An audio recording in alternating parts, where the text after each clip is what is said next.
Welcome back to the Comic Book Bullies with Nerd's New Bullying host Leroy, aka the Jolly J Giant, with my co-host. That's Eli, aka Wookie Muff. Now that sounds sexual. It's like some from the 70s. It's my hairstyle. Okay, I'm like, did you watch a 70s movie or something? Yeah, we're back with another episode, and Eli, I am so glad it is a light week. Reason I'm glad it's a light week because whenever it's a light week, that means it's easy breezy. Nobody died. No crazy shit going. We're not in war. Gas prices going down. Sure. Yeah, it's a good time right now. It's a good time to be an American. If there's any other other than the police brutality I saw on Twitter last night. So if anybody sorry about that, Well, that's American. It's pumpkin pie. Well, that is American. So yeah. Yeah. Want to say happy birthday to Eli. That's a good thing. Yeah. You like Ice Cube, man. Yeah, today was a good day. It was. I ate the. Didn't have to pull your AK, No, man. I fucking pulled out the grill, fried up the hog. I did have some hog. Oh, you're not Ice Cube then. I was just about to ask you, just fry up the hog. So yeah, my family came over, friends came over, we grilled, and good time. Good time. I am tired. Run around all day. I did run around and I did the grilling. So for your birthday. For my birthday. Right. That's how it always works. Father's Day, family day, stuff like that. You're gonna take everybody out. The grill. You're gonna pay, so yeah, okay. But then I'm eating. Leave me alone. Oh man. Yeah, but anyway, like I said, we got a show we're gonna talk about. Like you said, you see the big banner. We got to talk about banner, pun intended. Yeah, we're gonna talk about See what I did there. Yeah, man. I'm getting better at this. Yeah, man. Skills Yeah, to pay the bills. Yeah, exactly. That was good too. Anyway, we're gonna talk about She-Hulk. We're gonna do a pretty deep dive in it for a 30-minute episode. But I don't know how deep you can go with a 30-minute episode.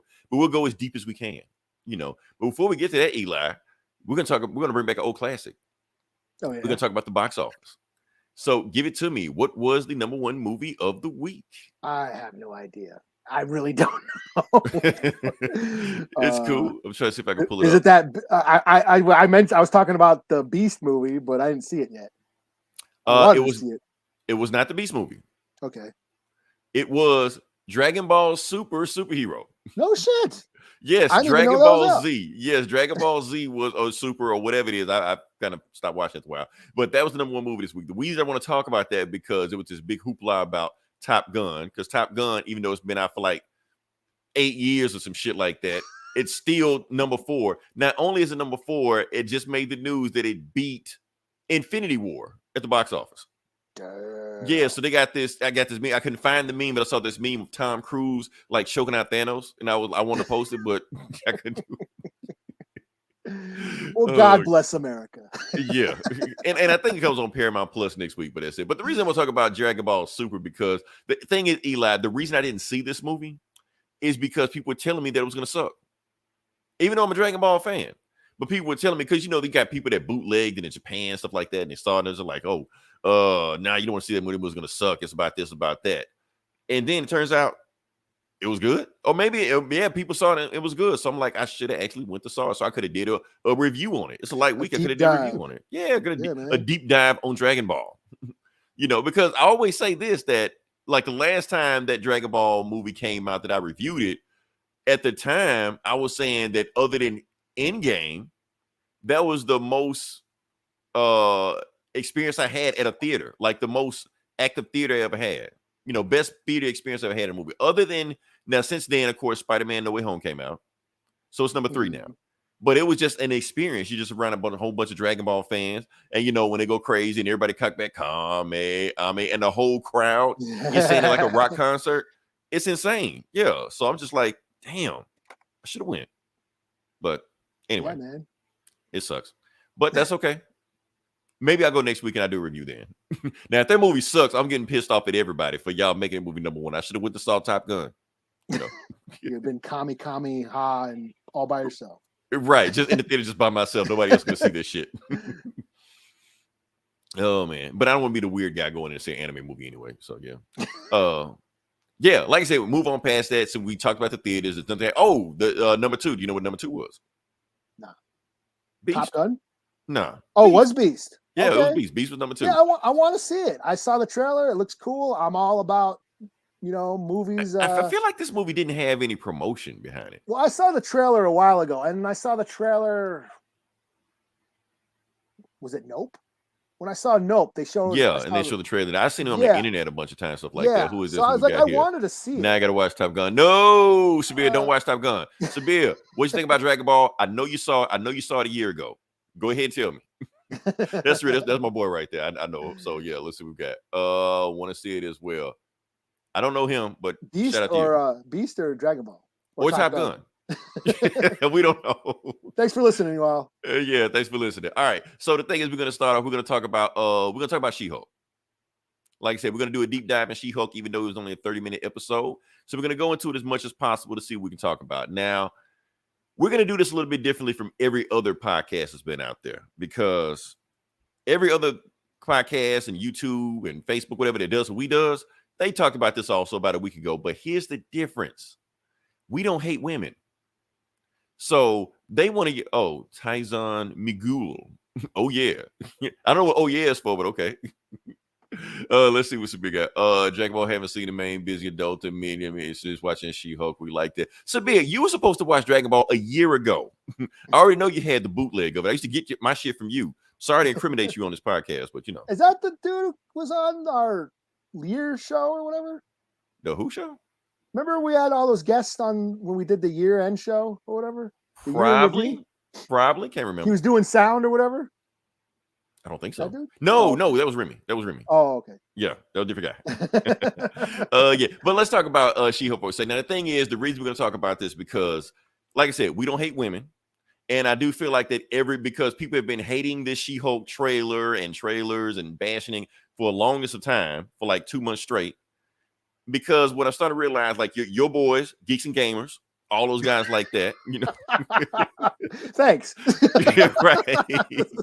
The thing is, look, we already know they hate women. So anytime like a Marvel or any show with a woman in it, with a woman lead, they pretty much project all the evil.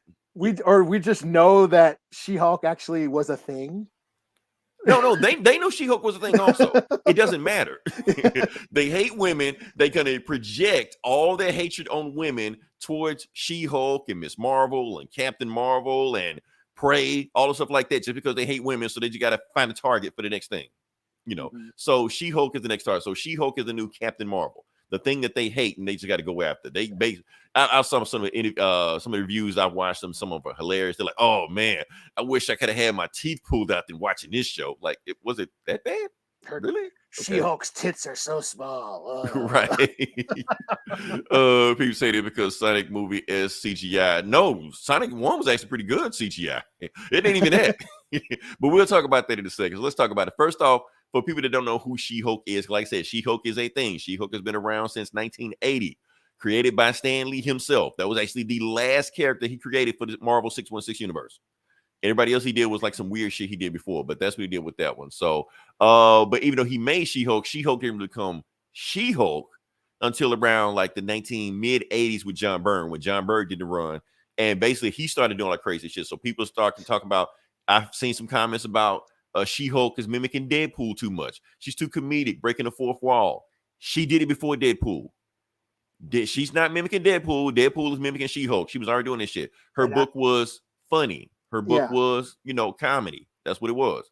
When basically, that shit dropped, I remember when that shit dropped back in 88. Like, for people that can't see the cover, this is the actual cover of the book. Basically, what she's saying on the cover is that if you don't buy my book, I'm going to come to your house and rip up your X-Men comics. Yeah, I remember that. That was huge. Like the comic store that I was going to back then in high school when this first dropped, they had this shit. They had a big ass poster front and center. They were advertising the shit out of this book. Yeah. And that's the thing we got to think about. Like, if you really, really think about it, She-Hulk might be Marvel's most popular female character. If you really think about it. I mean, we talking about all the years, not recently, not now. They're like, you just look at comic sales. She probably has more solo comic book runs than any other female character ever. She was the first one to actually sell books. Did Sue Storm ever have her own book? Sue Storm did have her own book. She was a spy of Agents of S.H.I.E.L.D. Okay. She can go invisible. I mean, it was like, Who didn't think of that? Like that should be like a no-brainer right there, you know. But that's the thing about that. So yeah, she did have her own comic. But yes, She-Hulk had her own comic, and it's the funny thing about it that she said, if you don't buy my book, I'm gonna rip up your comics. So the last issue of this run, she was like, I told you what would happen if you don't buy my book. And she was holding like ripped up like X-Men comics in her hand at the last issue. So that was pretty funny also. But that was not only that, She-Hulk, but thing about She-Hulk's hook is that she was fun Hulk. So yes, Hulk is a werewolf story. Yes. She-Hulk is Teen Wolf, if that makes any sense, if you want to make that relation. Yeah. She enjoys being Hulk. She enjoyed herself. Yeah. Yeah. Bruce is a sad sack. You know, we all know the music. It's sad. You're just like, man, this is the saddest shit ever, man. I hope he finds the cure, you know. Yeah. But She-Hulk isn't like that. She-Hulk likes being She-Hulk. That's all she ever been. Her story's a lot wackier. She'll go into space. She'll time travel. They just do whatever the fuck they want to do. She-Hulk. They don't care, you know. And plus, she's a lawyer. A lawyer, big thing is also that's when the Dan Slott run came in, and it really doubled down on the lawyer shit, where she became like a lawyer for other superheroes, and they would pop up in the story and stuff like that, and she would defend them and stuff and get into fights in the meantime. She's been a member of every superhero team you can think of. She's been a member of the Avengers, been a member of Fantastic Four, been a member of the Defenders, all that shit. She gets around. A member of there was another team also, A-Force. She was part of that shit. And then the next boost was bananas. Marvel has retconned that, saying it never happened. But we know the truth. You can't undo it, Marvel. I get behind it. It was popular. Marvel came up behind them more. Storm. Okay. But Sabir, I'm gonna give you that. But how many solo runs has Storm had? That's the question. Storm can't sell her own book. I'm just being honest. She has had runs, but it ain't like she'd had like a 25 issue run. She had runs. You know what I mean? That's why I say She-Hulk, because she had solo runs and sold books on her own. So yeah. But that wasn't the only reason she sold. Like I said, it was the 90s. We were 14. So of course they had covers like that. Of course, interior covers like that also. You know, the swimsuit issue. The Wizard swimsuit issue. Oh, I can't find it. Where is it? Oh, damn! I had it, Eli. I had it. I had the swimsuit issue. I don't know what I did. I didn't make the post of it. But yes, on the very first Marvel Illustrated swimsuit issue, she was on the cover. So I don't have it, but damn. Okay, we'll see what we got here. Don't matter. Watch Death Pattern Storm. Oh no, we're not talking about who's most powerful. No. We don't really care about that. That we don't. There's a wrong podcast for that. Because I don't know if you noticed, but our philosophy is the winner of every fight is the writer. So that's all we care about. So, what is Korra? Is she a waterbender? I never watched Korra. Just wondering. My kid was huge into Avatar, like Aang, the Last Airbender, but I don't know. I never watched Korra, or they never did. No. I just wondered, was she a waterbender? I just made me think. What was her powers? Sabir, let us know who is a waterbender. So she was an Avatar? Found it. Well, I think it's like Avatar spin-off. Found it. She-Hulk Marvel Illustrated issue. They made 5 of these things. They made 5 of these things. Yeah. So that's why I was saying that she was so popular, because they pretty much led it with her. But like I said, it was the 90s. We were 14, same as Aang. Korra had powers, all the powers. I mean, that's cool. I mean, I'm just saying most popular, not who can win in a fight. You know, I'm pretty sure Storm can kick She-Hulk's ass. I think we all agree on that. You know, but what else we got here? Let's see. Oh, like I said, I should talk about the show. So, like I said, that was the show. She-Hulk was most popular. They've been trying to make a movie for the longest. I didn't have it. They were doing it in the 80s. They were going to make a movie with Connie Nielsen. Who is that big chick, Red Sonja chick? What was her name? Oh, Bridget Nielsen. Bridget Nielsen. Well, I said Leslie Nielsen, not him. Bridget Nielsen. Naked Gun. Yeah, Naked Gun, not that. But they were going to make a movie in the 80s with Bridget Nielsen after She-Hulk. They made a poster for it and everything. Never got off the ground. So, and they finally made it now. So what do we think about the actual show? So I'm going to just dig into it. Now, is it woke? That's what we want to know. Is it a feminist agenda? Is it all the stuff like that? That's what everybody want to know. That's what every YouTube, that's how you get clicks, Eli. We just got to put on it, is it woke? You know. Right. I know we don't care, but that's what get clicks. So stuff like that. But that's the thing. We got to talk about that. We got to take the show. Now, it's woke as fuck. Right. And it's hilarious. It can't be both. It can't be both, Eli.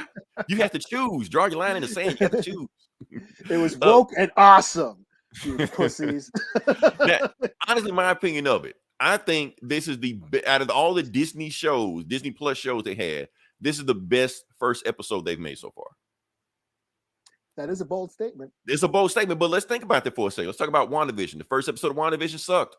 It did. It didn't get good to like what episode? Come on, Eli. It's the first. No, the actual show, yes, but it didn't get good to like about 3 or 4. First episode, we looking around like. I'm just saying. After that first episode, I was like, that was kind of cool. I never think it sucked. It was. Yes, it got better. It was better as it got better as though that first episode. I was like, what is this? I quite enjoyed that first episode. Yes, Facebook user. That's Jake. It may not be Jake, but I'm gonna say it's Jake. I'm gonna say it's the best episode because I still think that first episode of WandaVision sucked, but it got better. Second episode, third episode, fourth. You're like, okay, the pieces came together, and I saw what's going on. Falcon Winter Soldier, first 15 minutes, awesome. Rest episode, like, okay, you're going to the bank with your sister. Okay, yeah. Funny looking Captain America shows up. Okay. But the first 15 minutes, it was awesome. But the whole episode didn't stand. What else we got here? Hawkeye. I don't even remember what happened in the first episode of Hawkeye. You know, they were going Christmas shopping. Christmas shopping, Die Hard, whatever like that. Okay. The reason I say that She-Hulk had the best first episode so far because it felt like a first episode. It felt like a pilot. Everything Marvel's been doing so far has felt like movies that they split in 6 parts and just spread out. So WandaVision didn't feel like a pilot. It felt like the first part of a 9-part movie. Same thing with Winter Soldier, same thing with Hawkeye, same thing with Moon Knight, same thing. Other than Miss Marvel. But Miss Marvel's when they started to feel like, okay, maybe we need to shift from making these movies just chopped up, start making them thinking TV show terms. Where She-Hulk actually feels like a TV show, and it feels like the pilot to a TV show. So this is like, it feels like they're trying to sell you on the concept of the She-Hulk show, where every other show, it felt like they weren't doing it. They're just like, it's Marvel, you're just going to watch it, you know? And it gave you everything you wanted. From what I've been hearing is that the episode with Hulk actually supposed to show up in like an episode like 8 or some shit like that. Like you weren't supposed to know She-Hulk's origin in the show. You're supposed to just go with it, and eventually they'll tell you. But it like say switch, and it's like, no, let's tell everybody who She-Hulk is. Let's see. Completely agree. New Rockstar bought up theory, feeling like legit. It feels like a pilot. It feels like a TV pilot. That's what it feels like. You know. That's a bold stake. So yeah, I stand by this statement. That's the best first episode. CGI. People were just bashing the CGI. Me included. You know, on the trailers. You know, when it first came out, I was like, I don't know. With the trailer, I don't know, Eli. It felt like. Sabir, what you just sent me? I'm not gonna click it right now. Anyway, but yeah. So the thing is, it felt like, it kind of threw me off for a second. What's I talking about? Oh yeah. So She-Hulk, the CGI on it, it felt like even in the trailer, it felt like the frame rate was also like that. I know people can't tell the difference between 30 frames per second, 60 frames per second. I see that shit. I gotta see that shit. I notice it. So in that trailer, I just like, you got a 4K TV.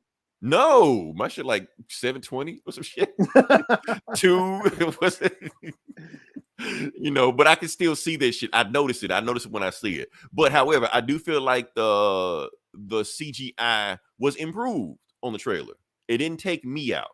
It didn't take me out of the trailer. Now, other people watching it, they don't know who She-Hulk is, don't really pay attention to the MCU, stuff like that. It may take them out. For me personally, I think the CGI was passable enough that I could deal with it. Sidebar, yeah, Baron cover hip hop artists, mix cover covers. Yeah, that was like, before the pandemic. I had a couple. Yeah, like Run the Jewels, Power Man, Iron Fist, Power Man, the Mob Deep cover and shit. Yeah. So what are we talking about? Yeah, so that's my thing about that. So I did feel like the CGI was improved on it on the final product. How it's going to do for the rest of the show, don't know. That Titanic fight at the end did feel rushed, but be honest with you, I was having so much fun. I just let that go. Even though it's like a kick, punch, boom, and the wall, show's over. You know.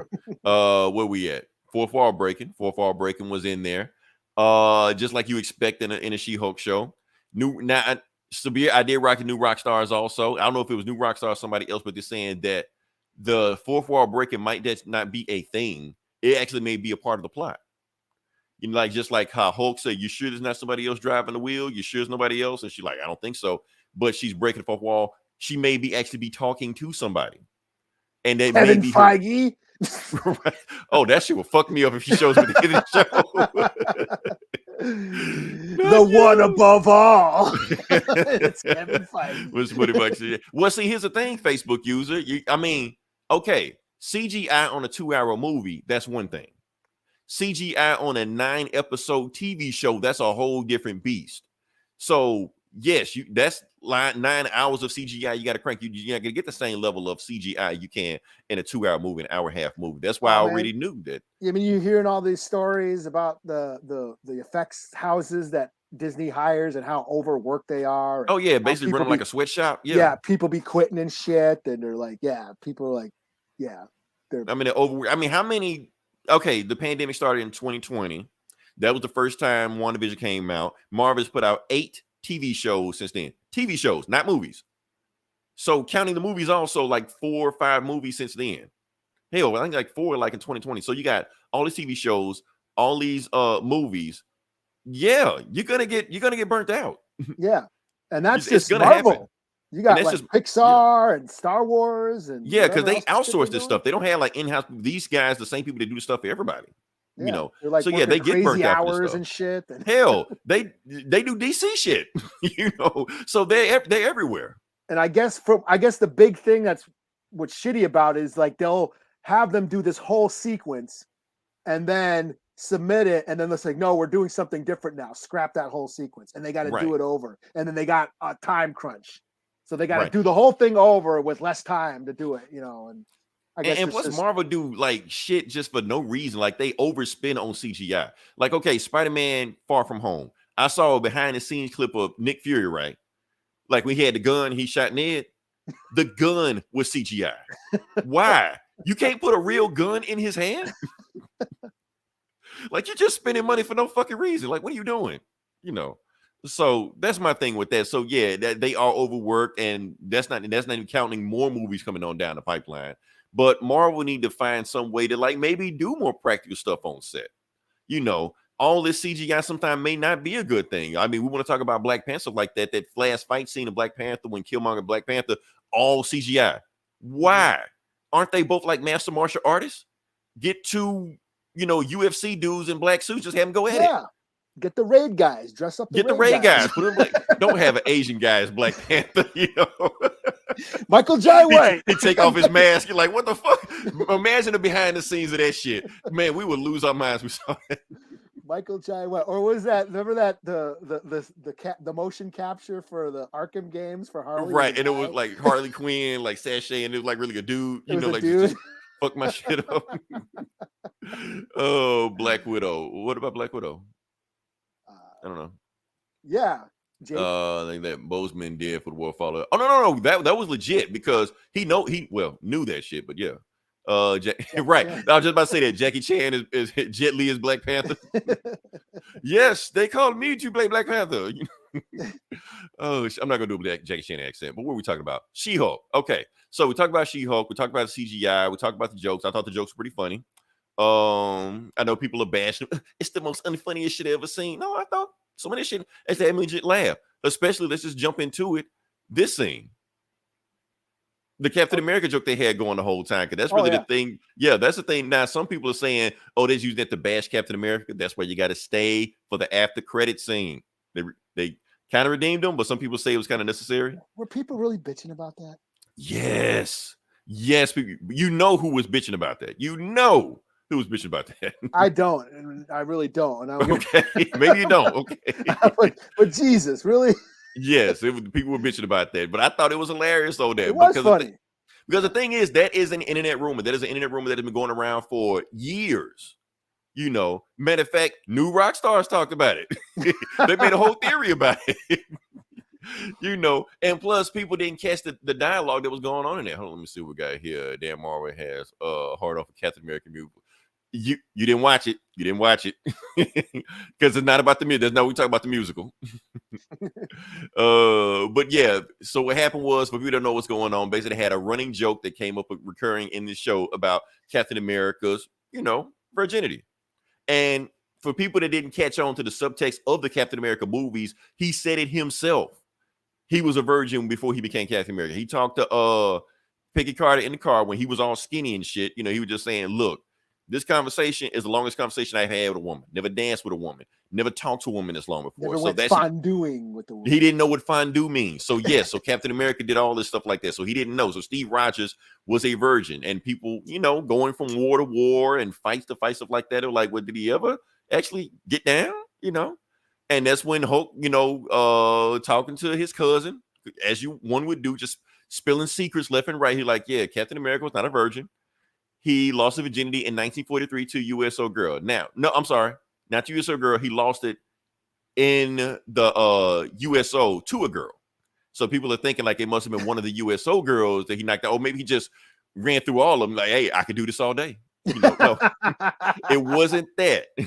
It was a girl in a USO. So the number one suspect that everybody was thinking could be boom, this chick. Oh. And if she was in there, and if she looks familiar, this is the same actress. Oh, that's that broad from Star-Lord, or what's his name? Boom, Star-Lord. Yes, the same actress. That's the same actress in the movies. Yeah, so she's one of the rare actors to play 2 roles in MCU movies now. So James Gunn made out a funny tweet saying, yes, this is Star-Lord's grandma. He made this like years ago, just to fuck with people, and people taking it, as the will of God or whatever like that, because he said the stuff like that. So now they got these other fan theories going on. What? Captain America knocked down Star-Lord's grandmother? Is he really? Maybe he's Captain America's grandfather, Star-Lord's grandfather. Like, it's a joke, man. Just calm the fuck down. Stop taking shit so seriously. Signal's got to go without having sex. Jesus being the second.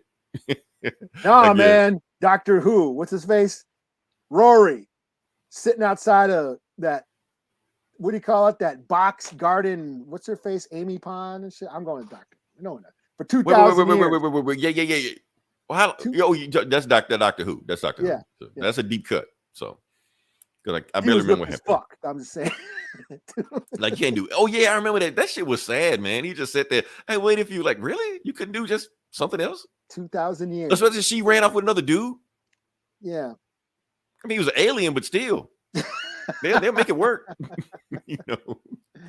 So that's what I think about the show. Now, with some other things that happened in the show also that, of course, people got pissed about. This scene here, when she explained how she can control the Hulk and Bruce can't control the Hulk, his Hulk. Oh, yeah. Because she basically her excuse, I can control it because I'm a woman. That was the excuse. So that's pretty much what she said. Yeah. I mean, and she's right. And she's right. People got pissed about that. Oh, this is she's what you say? Right. So it's like, why are you getting angry over this shit like this? Right. Like punching you just walls and shit. Fuck that bitch. You don't know shit. Right. Which is kind of her whole point. She has to temper her own anger because, like I said, if women do get out of pocket and start getting emotional, they get called names. They get called bitches, hoes, and angry, unstable creatures. Sensitive. Or you might get murdered. Stuff like that. And the thing is, people can bring it up. Well, how's she gonna say it to the Hulk? And his mom got murdered. That's kind of her whole point. She's just saying, women have to be careful of stuff they do, otherwise they get murdered like Hulk's mother. But people miss that. And I thought that was great. I mean, that's what I liked about it. I mean, it made me think like, yeah, dudes I have menstruations all the time. Mm-hmm. I'm always throwing a man period and getting what the fuck, yelling and screaming. I got anger issues. And then I think, oh yeah, they're angry. They just don't throw a pissy fit about it like dudes do. Right. Right. I mean? That's the thing. Dudes fly off the handles and go out crazy. I know we weren't going to talk about it, but let's talk about it. Ezra Miller. He can just do any fucking thing he wants to. He's on a nationwide crime spree right now, and nothing's happening. Nobody's saying anything about it. Let it be a woman. Let him not be a white guy. what would have happened? You know. Oh yeah, like I'm just saying. I'm just putting it out there. Like I know. Like look at Will Smith. I mean, it's like you're in my head. Get out of my head, Eli. As I said, he slapped the dude like what 5 months ago, and he still can't get work. Meanwhile, Ezra Miller's on filming Grand Theft Auto, you know, live action from coast to coast. Like what the fuck, man? Yeah, but who? Will Smith or Ezra Miller? They both did. They both. Well, Ezra Miller's publicist said, I'm sorry. So yeah, whatever. Yeah, they both said I'm sorry. But that's the thing about it. So one person can do one thing, another person can do one thing. But it seems like more people are more mad about this one thing than the other. One guy's starting the cult, one guy's kidnapping people, slapping people. I don't know. I don't want to talk about this. He's going nuts. Yeah, fuck that guy. Yeah. They're drinking the Kool-Aid. That's what I'm saying. They're drinking the Kool-Aid. No, that was Jim Jones. My fault. I'm getting my cult leaders mixed up. But anyway. No, but I really, that actually struck a chord with me. Looking at, I mean, I was like, no, I get that. Yes, they Hulk, when he said, I'm angry all the time, and he had to learn how to control it. And she's like, I control my anger all the time, Right. And just rethinking, it just makes you rethink like superheroes or just male superheroes, the tough guy male who, that's why I love the new Batman. It's the same shit. Like, why does Bruce Wayne get to throw a big man period and throw a hissy fit over what happened to him when, like, the Riddler, he was an orphan too, or then Catwoman. Right. That was like, hey, you're not the only one who lost somebody. Like, your privilege and power and your wealth allowed you to go throw this big man period and shit. Well, the rest of us just got to deal with it. Who are why are you so special? And it just makes you rethink. Yeah. Superheroing, and the same thing with Hulk. Oh my God, I get angry and I turn green, and then other people, defending Hulk and stuff like that. Like, why didn't? Okay, so she's saying all the stuff to Hulk, who, like I said, Hulk has had his own fucked up issues also.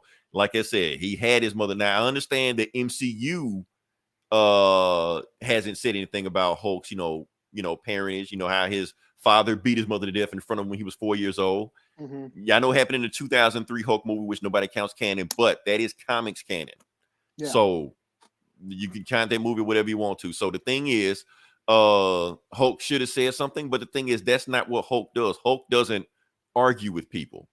Yeah. Bruce doesn't argue with people.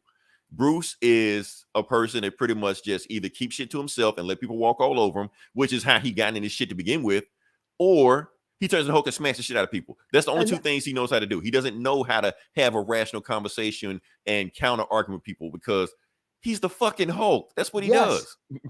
That's the because what did he do eventually when he got to the point? He started beating the shit out of her. Yeah, that's the point of the Hulk. Hulk is like a metaphor for anger, for trauma, for PTSD or whatever.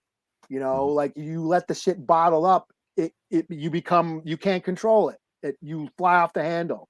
That's like the sort of the duality of what Stan Lee put in there. The Jekyll and Hyde. That dual personality. The one, the id or whatever. The one you can't. The dark side of yourself.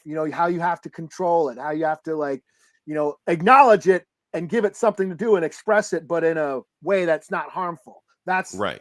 The which crux Bruce of the whole just kind of learned how to do that shit. Yeah, and a lot of people saying MCU has watered down the Hulk and nerfed the Hulk and ruined the Hulk. They just want him doing the same bullshit he's been doing for the whole time. They want him to just smash shit and just ruin shit and wreck shit. And like I said, in the first movie, what did he do? Almost commit suicide. No, he committed suicide. But he can't because the Hulk won't let him. They want him to be that guy the whole time. And that was cool. Is like to see the Hulk actually not be sad about being a Hulk. Well, no, Hulk can't have sex either. Yeah, Hulk can't have sex either. Unless bang Valkyrie. Well, that's our fan canon. That's our fan fiction we wrote in our head, which I'm sticking to it. I think he did, but yeah. Hey, Joe Fixit was banging hella. Oh yeah, left and right. He banged like Rick Jones' fiance or some shit like that. Didn't know. He like, my bad. Yeah, he had a harem. He didn't give a fuck. He was macking. Because I remember that shit. I remember that shit too. Oh man. Hulk is a bad deal. But like I said, that's the thing with Hulk. So hopefully in the later episodes, Hulk will get to the bottom, because I don't want them to just write this off just like, oh, Hulk control. I mean, She-Hulk controls shit because she's a woman. I don't want them to do that. If they just do that and just never go back to it, I feel like that is bad writing. Because honestly, Eli, that's what I'm going to start getting into criticism about it. Now, like I said, we're not going to get into a woke feminist thing, but having She-Hulk and Jen master Hulkism so fast and pretty much brush off any kind of training that Bruce did, it makes her borderline feel like another perfect character. Not Mary Sue, not saying Mary Sue. We're not going to use that term on here anymore, but a perfect character. The reason I'm saying that is because she's not working for it. She's not training for it. It doesn't seem like there's any kind of journey she went through with that. Well, I'm just saying. What I got out of this first episode is that she really doesn't want that power because she already feels she has the power. You know, instead the whole with great power comes great responsibility. The thing is just like she already thinks she has it. She wants to do good. She wants to be a lawyer. That's her power. That's what she thinks she has. Her job is her power. This Hulk thing is just like an inconvenience to her. That's what I got at it. You know, so I think that's what I think her struggle is going to be is like when to use that strength that she has, this added ability that she has. Cause it seems like she doesn't want it. She doesn't want it, you know, cause she feels like she doesn't need to, you know? So and that's what I liked about it. So that might be woke as fuck, woker than any I'm stronger than the Hulk shit. She's like, no, I don't need to be the Hulk because my life is good. Like I'm where I want to be already, you know? So that's what I got out of that first episode. At the end, she's like, okay, I guess I'll turn into the Hulk and beat Titania. But, you know, I'm really here just to do the fucking lawyer shit, you know? Right. But like I said, I want it to be a struggle. Cause like I said, we don't have any kind of struggle yet with Shield. That's why I'm not being too hard on it right now. Cause like I said, the first episode, it was a pilot. So we don't know where her journey is going to go on this show. But I do want to have some kind of conflict. Cause like you don't have a conflict, you don't have a story. I don't want to just go from, you know, funny thing to funny thing the next episode. Have her go through a character journey. You know, that's what makes it interesting. Like character. Teen Wolf, like what you said. That's funny that you brought up Teen Wolf. Everybody liked the Wolf better than him. Right. And like you said, okay. So if they do that, then that's a good writing. Like eventually she starts realizing that people want to respond more to She-Hulk than Jennifer because that was one of her arcs in the comics. Because the thing is, okay, so so Hulk's thing is that he's this, you know, this guy that everybody walks over, and when he gets pissed off enough, he beats the shit out of people. That's his thing. So Jennifer's thing is actually quite opposite. She's mousy, she's shy, she's scared to like really be outgoing. She-Hulk is like the opposite of that. That's why She-Hulk isn't muscular and strong, shit like that. She's curvaceous, you know, boobs, stuff like that, tall. She's confident because that's the ideal person Jennifer wants to be. So that was the struggle they always had there. Now, I don't know if they're, you know, just kind of throwing it to the side in the movie and TV show. If they do, okay, that's fine. But we still got to have some kind of character growth or some kind of character conflict throughout this show. Because if she's just a perfect character, I'm going to get bored with her super fast because men or women, regardless, we hate perfect characters. I mean, we can go down the line of perfect characters. We can talk about James Bond, boring character. Superman, boring character. Hell, Vin Diesel from the Fast and Furious movies, boring character. You know, we like to see them do shit, but as far as them as characters, we don't care about them. You know, we like flawed characters. We like Iron Man, Tony Stark, flawed character. Peter Parker, flawed character. Peter Parker is a fuck up. Yeah. You know, but we love him for it. You know, that's again, that's the crux of his story. Is him being over there. He can never catch a break. Right. Now he never learns from his mistake, and that's his problem, you know. But the thing is that, you know, that's enduring to him. So if we just get another perfect character, you know, like we got Captain Marvel, where nothing went wrong with her and she was just overpowered from the beginning of it. Nobody trained on anything. That's a boring character. Now, like I said, I'm not doing the Mary Sue thing. I'm just talking, you know. So hopefully she hope to get to the point. Like I said, it's just the first episode and a pilot at that. So the actual like real show, I don't even think we've gotten to there yet. Because I mean, from what I'm hearing, I don't even think Hulk is really going to be in the show like that. It's her show, you know. So we'll see, you know, what kind of She-Hulk thing will bring to her. We're about to fight Vin Diesel. No, Jake, he's not. It's a fat power family. Vin Diesel and Pitch Black. That Riddick. That's Riddick. Riddick is awesome. Riddick is fucking awesome. Yes. But he's not Riddick, you know. Let's see. How many episodes I think 9. I think 9. Really? Wow. That's a lot. Yeah, I think so. Yeah. So we'll see what happens with She-Hulk going forward. Like I said, as far as like this first episode, loved it. Did have some issues. Like I said, I'm not saying it's woke, not saying it had the feminist agenda, but I did feel like it was bordering on perfect woman or no perfect character, not Mary Sue, perfect character. Although at the beginning they did do some women hero tropes at the beginning of it, where you had the person of color sidekick at the beginning, just giving her daily affirmations. Oh, you're the best, Jen. You're awesome. The one like Paula Abdul, her. Yeah, her. Then you had the other one. Watch it again. Tell me she doesn't look like Paula Abdul. Then you had the guy next to her, the smug guy. You should smile more. You should let me do it. I'm the man. So okay, here we go. We already got the asshole dude right here, and we got the sassy best friend over here. Just here to just tell her how awesome she is. So you already having these bad tropes to begin with. So hopefully they'll improve from that. Yeah, I mean, I also thought of it almost. I don't want to say parody or even satire, but they were kind of poking fun at at stuff, at tropes, at just superhero stereotypes. You know what I mean? I think they were kind of going for that. Yeah, I mean, like I said, this is the same writer from Pickle Rick. That person. Oh, yeah, same person. Rick and Morty. Rick and Morty, yeah, same person. So I'm thinking they're smarter than that to not fall for these tropes. And I think any tropes they did do in here, they probably did it on purpose to make you think that's the way they're going with it. So I'm really to give the show a benefit of the chance. Like I said, I love the pilot so much. Even the flaws I had with it, I'm not flipping out. Feminist agenda. This is the worst shit ever. I'm not doing that. And the funny thing about it, all these asshole YouTube sites are doing it. Watch they review every single episode. Like, if you already hate it, why are you watching the rest of this shit? It's the line in the sand. They drew a line in the sand. They got to stay on their side, and they got to pander to their audience who like, why watch every episode of Batwoman? Don't you have other shit to do? You know, if you hate the show already. We're woke as fuck. I'm woke as fuck, and I didn't watch Batwoman. Like, why? Like, why just watch Batwoman just to say you hate it? Just to see in episode 2, 5 minutes in, this shit happened. Like, why? Just like I made 4 episodes season 1, and I was done. So I didn't even bother watching season 2, even though I thought I should. I was like, damn, I'm woke. I better watch season 2. Facebook user Jake, I've watched every episode of Batwoman. I did. I watched every episode of Batwoman. Why? I don't know. Because he's woke. I'm not woke. I am woke, but I'm not that woke. There was nothing else to watch. It was just there. It was like, fuck it. I just watch this shit, man. It's an hour of my time. I watched Riverdale instead of. I know why you watch Riverdale. Because I'm woke, man. No, it ain't no fuck that woke shit. I know why you watch Riverdale. I'm gonna post a pic next week why you watch Riverdale, because I saw a pic. I was like, damn, maybe I should watch Riverdale. You should. We'll get to it. I don't have the picture for them right now. We'll get to it. Great show.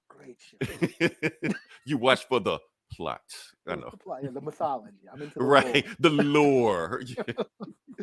Right. Yeah. Yeah, so that's what I think about it. So like I said, if you haven't seen She-Hulk, watch She-Hulk. I highly recommend it. Stay to after the credit. Because this thing, Eli, if they didn't do the after credit scene and they just did that shit to just shit on Captain America, that would have been another knock. I was like, yep, more shit. Because that's another thing about these shows. Like, I'm not trying to be feminine. I'm not trying to be those guys. But they seem like they can only write strong, powerful women is by shitting on guys. Like things like Birds of Prey. Everybody in that Birds of Prey movie was a piece of shit. I'm just saying. Ghostbusters 2016. Every guy was a piece of shit in there, or evil, or rapist, or something like that. I'm like, you don't have to write every guy as a piece of shit. Maybe some guys okay, but that's the kind of things we're getting into right now. I'm trying not to sound like those guys, Eli. I'm really trying not. But that's just what I'm noticing. Yeah, I liked it a lot. I liked it way more than I thought I would. I'm not one of these guys who complain about CGI. I know it's not real. Even the best CGI, I know it's not real. So, right, Squid Monster, all this shit. You're talking to a guy who watched Sharknado. So I don't give a fuck, man. I know, you know what I'm saying? To me, there's a certain appeal, to seeing like crappy effects, that's just me, so I don't give a shit. If it's got a cool story, I'll forgive a lot. Then I got into it. And the after credit scene, I laughed my ass off. You know, I actually rewound it. Did she actually say the whole word? She doesn't. No. They right before they cut it. They but cut I it. laughed my ass off, and I thought that was such a cherry on top because I was enjoying it for the most part. You know, and I'm not the biggest She-Hulk fan. I mean, I did read that number one back then. I didn't. Yeah, and she shows up in Avengers comics all the time. I mean, the Al Ewing Immortal Hulk run, they did a one shot. Immortal She-Hulk, Immortal She-Hulk, where she went to the Green Door and shit, and that was all cool, and it got all deep and dark and shit, which is something I wasn't used to seeing She-Hulk do, but I still thought this was funny. Eli will, not tonight. I did not watch House of Dragon. I actually watched it, but yeah. Oh, Leroy, you don't want me reviewing it. What'd you think, Leroy? You don't want me reviewing it.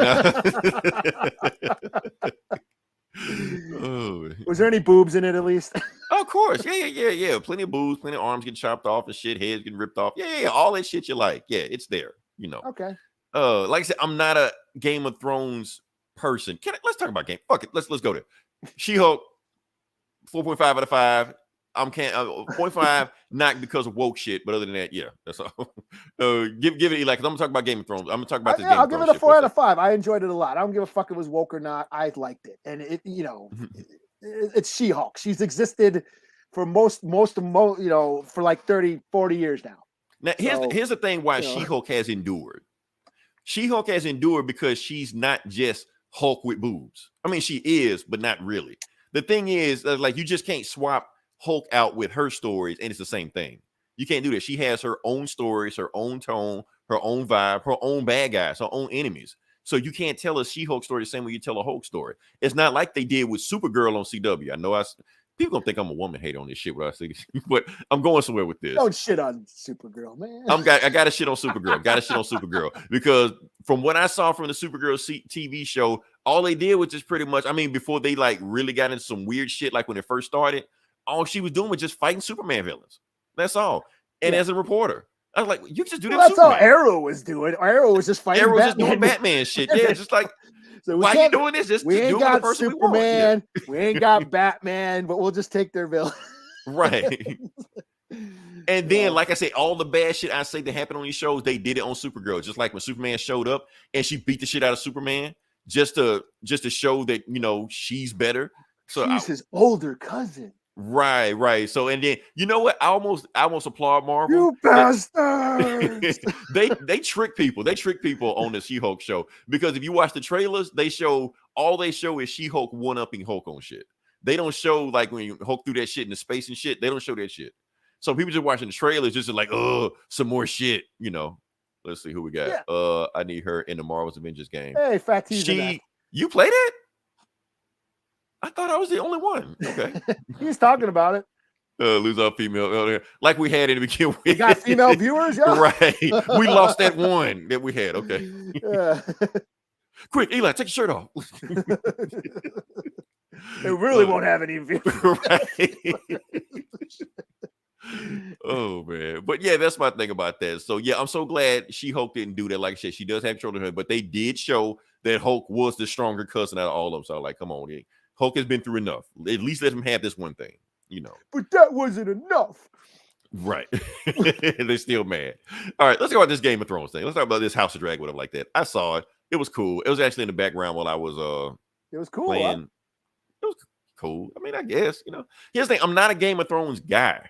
And honestly, I don't get the Game of Thrones appeal. I'm scared to say that, Eli, because apparently if you say you're not a fan of Game of Thrones or you don't watch Game of Thrones, apparently they look at you like you have web feet or some shit, they're ready to burn you at the stake, sacrifice him. Why? I can't even say this shit out loud at work. Just walking down the street like, did you watch Game of Thrones? No, not really. What? They look at you crazy, So I'm just like, you've always said you're not into like swords and fantasies. I'm not. I mean, like I said, Eli, when we first started this podcast, you were talking about Game of Thrones. You were naming all these Kardashians and these Tribbianis and all this shit like Corleones. And I was just like, I don't know what the fuck these people are, man. But okay, And I'll be honest with you. At the time, I didn't know what the hell was going on, but I did watch the first season.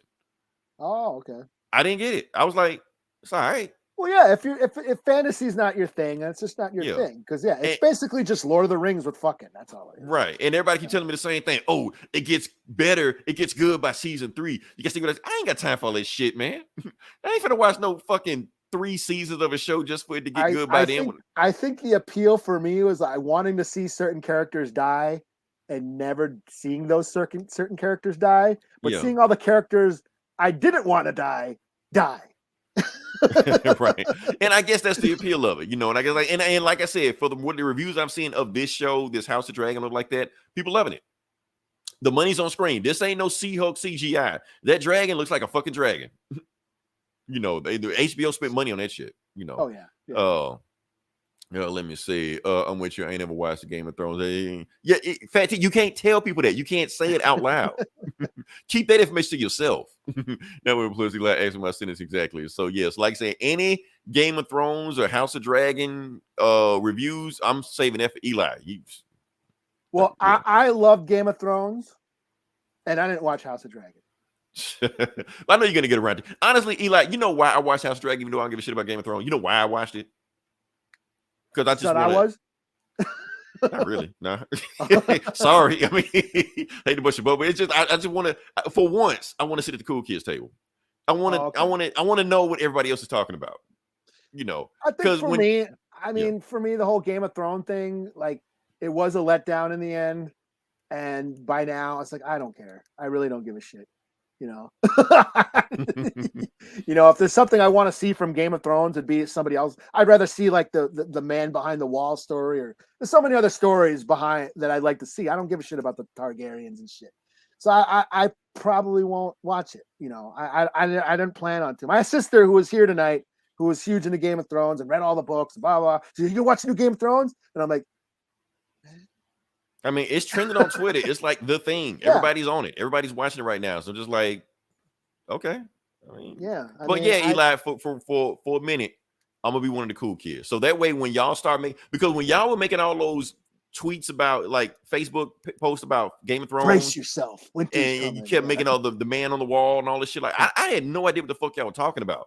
So y'all just talking on my head with all these memes. But now, if y'all catch on to this show and y'all start making memes about it, now I at least understand what the hell y'all talking about.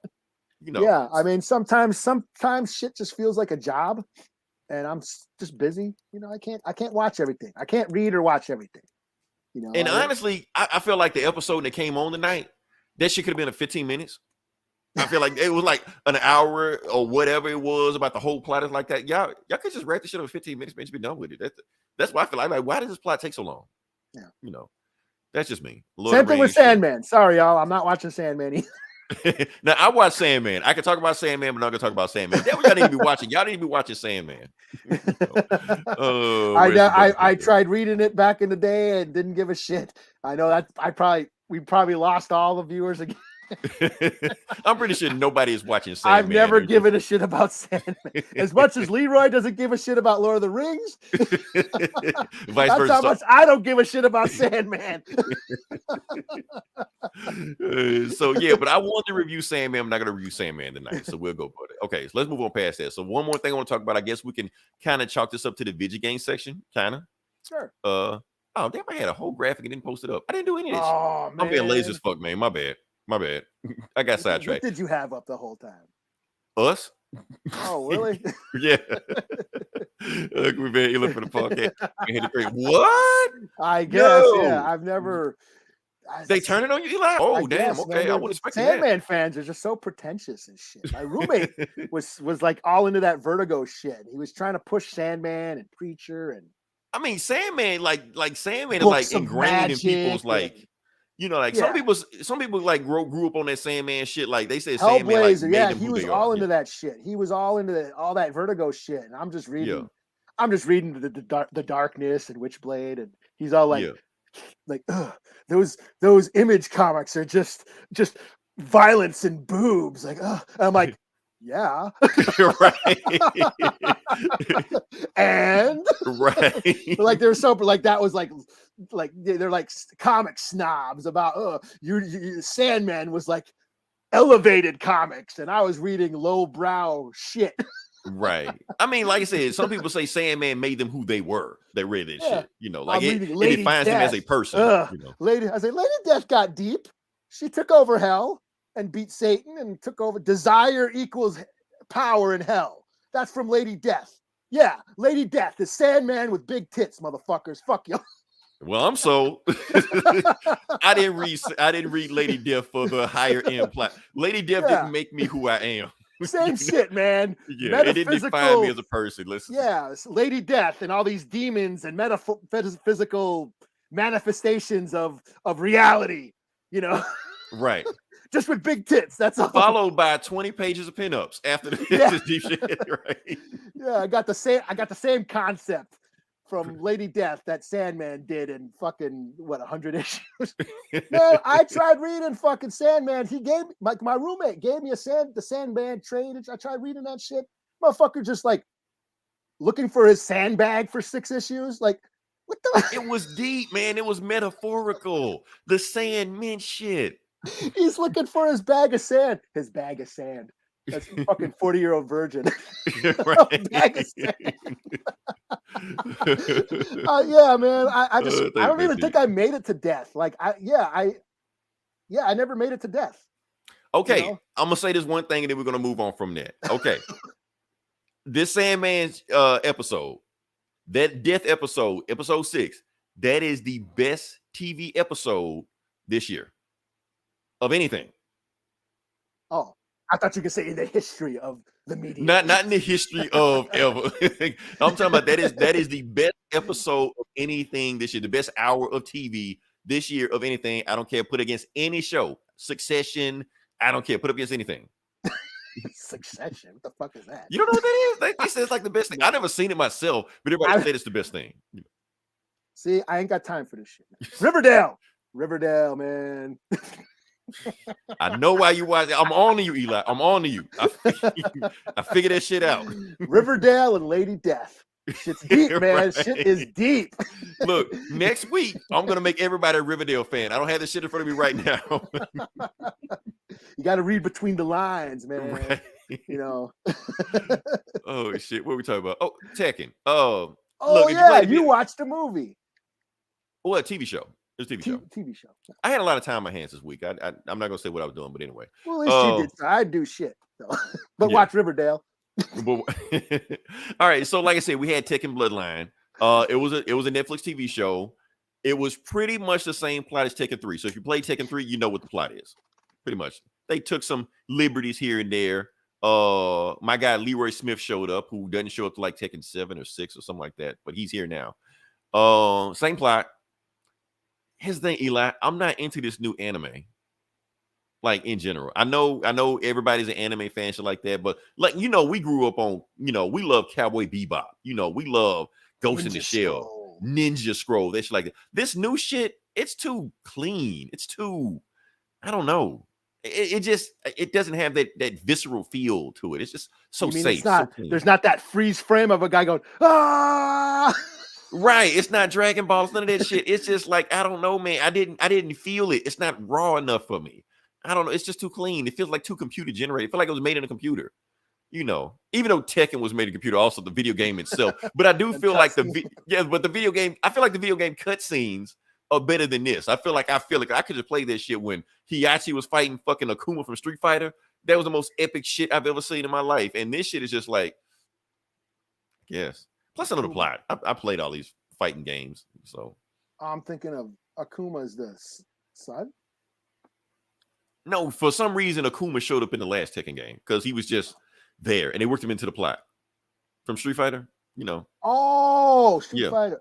Okay, yeah. I was like wondering who the fuck is that? Yeah, he's just in it. So I'm thinking of Azuma. Was it Azuma? Who is Heihachi's son? Who is Heihachi's son? Kazuya. Kazuya, that's something. Kazuya, yeah. So that's what the plot of that. So that's all I gotta say about that. Watch it if you want to watch it. If you're a Tekken fan, you've already seen it. If you're not a Tekken fan, go play the games. Don't watch this shit, or at least watch the cutscenes on YouTube. There you go. That's the thing I recommend. You can watch it free. You ain't got to have a Netflix subscription for that at all. So, all right, can we move on past that? Okay, yeah. Okay, all right. So this second show, huh? Yeah, I didn't. It was there. I know you think I was going to do a deep dive on. Yeah, Tekken, I was like getting ready. I was going to sit back. You really want me to do a deep dive on Tekken? Really? You seem so excited in the chat. No, like, I watched Tekken, man. I'm like, okay. Oh shit. Okay. Like I said, this comic book bullies. We're talking about comic books, and we're just gonna jump into it. And Eli, should I go first? You better go, Dragon Ball. We didn't see it. Well, I didn't see it. I'm okay. Here's the thing. One of us is an expert / fan on one thing. If it ain't Game of Thrones, it's Dragon Ball or it's something else. So I'm the Dragon Ball guy, and I didn't see it this week because everybody told me it sucked. So, and apparently it's the #1 movie in America this year. So yeah. Yeah, it beat Top Gun. You believe that shit? And the Idris Elba movie. And y'all go support Idris Elba, man. I think Hollywood. I think Hollywood don't believe in him. I wanted to see that. That's like my movie on the list. I want to see. Yeah. Like if I had a chance to go to the movies this weekend, that's what I wanted to see that. Yeah. I'm a sucker for creature features. Yeah. Let's be honest. Okay. So Idris Elba is a big name. Everybody love him. Heartthrob, sex symbol, all the shit like that. But can you name a movie where Idris Elba was the lead in it that was popular? Like, what's his most known role? Suicide Squad. Besides that, but that's my whole point. That's my whole point. I'm thinking that Hollywood doesn't believe it. I think ever since that gunslinger shit, where they try to like make him a big thing with Matthew McConaughey, they're like, we don't know if we can know if we can sell a movie with you. So if this Beast movie is popular, they might think they can sell them. Sell them as movies. That's my thing. I don't know. Yeah. Maybe I'll see it this week if I can get someone or I get a sitter or something. Okay. All right. So, is it on me? I go for that. You got like 1 book, 2 books? I'll do 2. Okay. I'll do. Oh yeah, let's do this. You got all this X shit, didn't you? No, I didn't read any of that shit. Oh really? Why? They fight some more monsters. Fuck it, I don't care. Just let me know when they get to the good shit where the Eternals finally take them out. Oh. Okay. All right. So the one we're gonna talk about is Avengers BC. That's what we're gonna talk about. Eli, I obviously didn't read this. Did you know about this? I knew about it. I looked at it and I like, Maybe so maybe we're supposed to peep that. Yeah, Fatty, go see Beast. Yeah. Okay. Let's go see Beast. Y'all go see Beast together. Go support. Yeah, let's go check it out. I really want to see that. Okay. So so Beast. What Beast? Not Beast. What the fuck am I talking about? BC. X-Men BC. Avengers BC. That's what the fuck I'm talking about. Avengers BC. Okay. So the reason we're talking about this is because is tab, not that. Now, this is the book. Now, for people that have been reading Jason Aaron's run of Avengers, what they've been doing is that they have. There you go. That's what I'm looking for. They basically Avengers existed 1 million years ago with a whole nother team. Black Panther, Ghost Rider, Odin, Agamotto, Iron Fist, some other people on Phoenix. All the people on that team. So this was the team, that let me see. This is the team that had them on there. So let me just show you what's going on. So this is actually their first solo, not their first solo, but their first run that they have themselves. So that's what this book is about. And this book actually has a hook to it. This book is the birth of Thor. We actually find out about Thor's birthright because in the Avengers run, Phoenix shows up and says, Phoenix, like, I'm your mother. He's like, I know. I remember that shit. Okay. Yeah. So he's like, my mother. What? So this is the story behind that. So is Phoenix his mother? Is Gaia his mother? We find out. So this is the birth of Thor in this book right here. So it's really a Thor book. Let's get to it. So the book starts out now. They've already fought the Dreamers. They already fought a Celestial. So they're on to the next bad guy. So next bad guy, Laufey, is married to the queen of the negative zone. And she has the annihilation wave. So to consummate their marriage, they launched the annihilation wave on Earth. This was like 1 million years ago. So since they did that and they're just tearing apart everything, they're going to realize they're going to destroy everything on Earth. Is that the Annihilus wave or what the fuck is that? Yeah. That's the thing. This is like the queen of the annihilation wave back then 1 million years ago. Okay.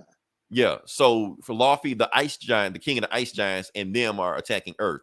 And that's when the Avengers, 1 million BC.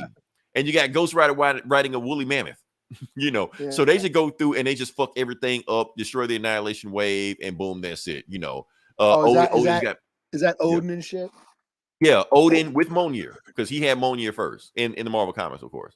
Let me see. I'm gonna just go through to show you. Okay, so you got Odin. Is that Legion?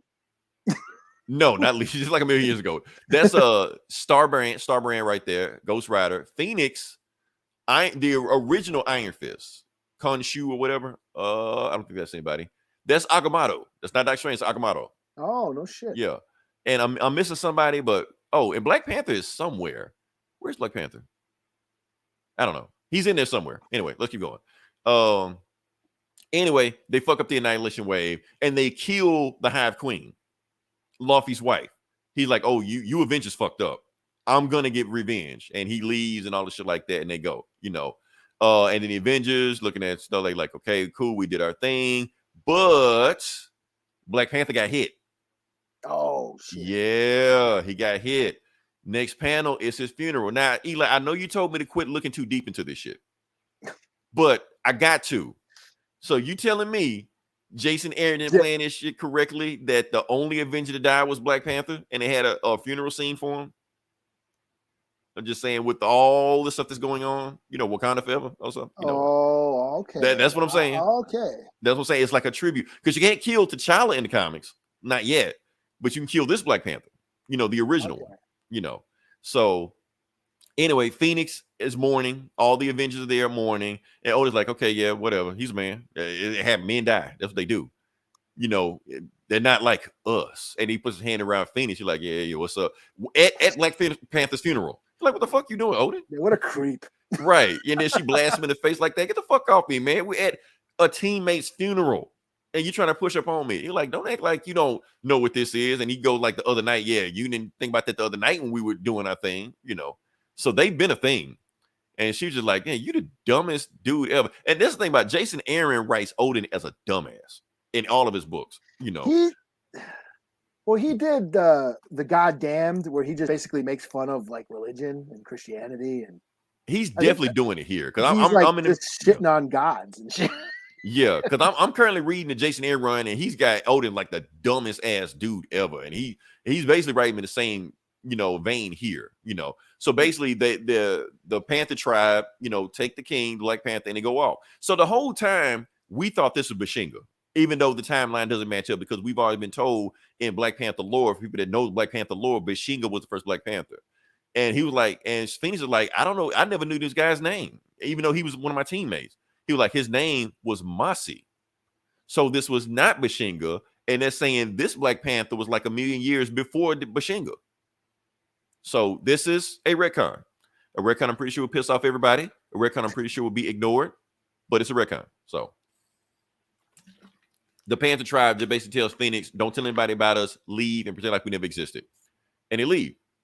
They leave with the body, and that's it. So the next time we see them is in Asgard, like years later. Odin has called all the Avengers to Asgard. And they're like, what the fuck you doing here? He's like, don't worry, you'll find out in a second. So Phoenix shows up. He's like, finally, you're here.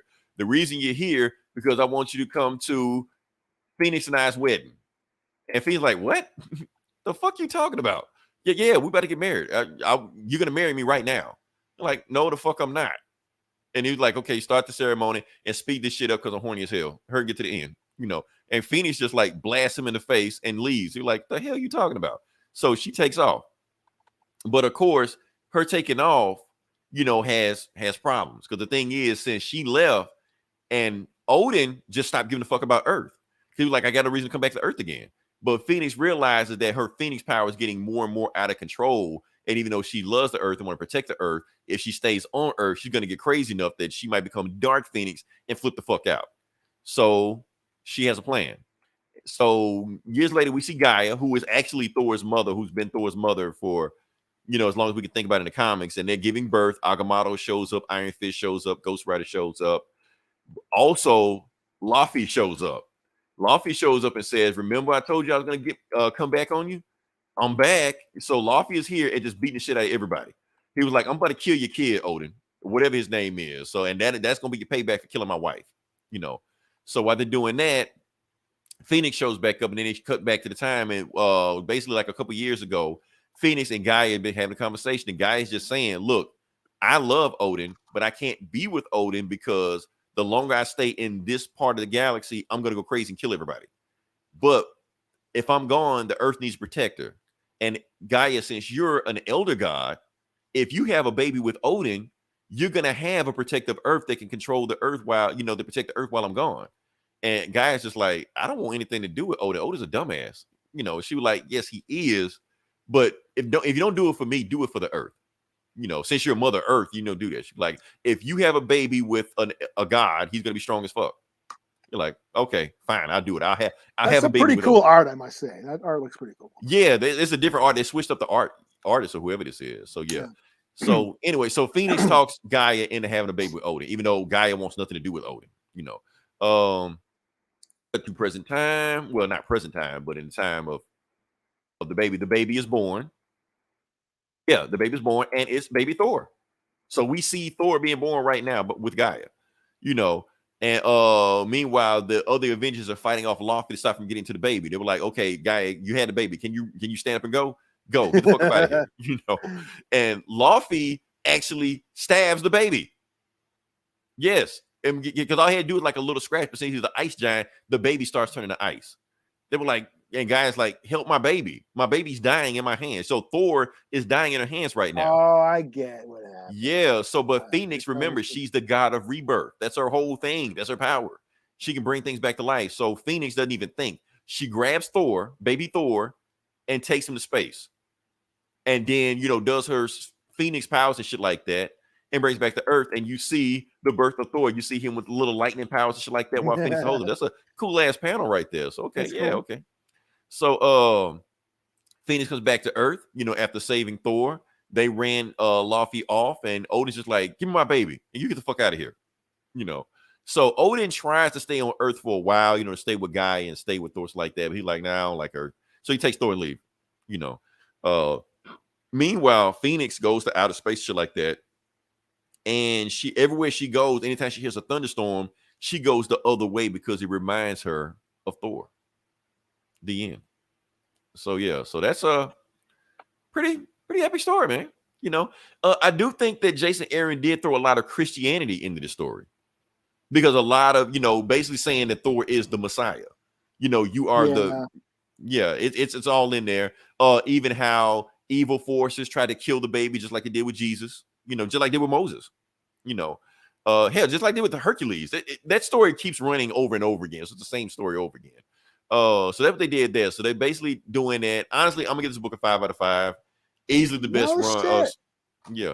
The best story of Jason Aaron's run so far. It was a really moving, emotional story. We got to see the birth of Thor. So it's gonna be canonized. There's gonna be the canon we didn't know. And plus, he didn't retcon all this shit like making Thor's mother Gaia still his mother. So I'm cool with that. So yeah. All right. It's on you. Okay. Well, I only did 2 books. Well, I'm only doing 2 books.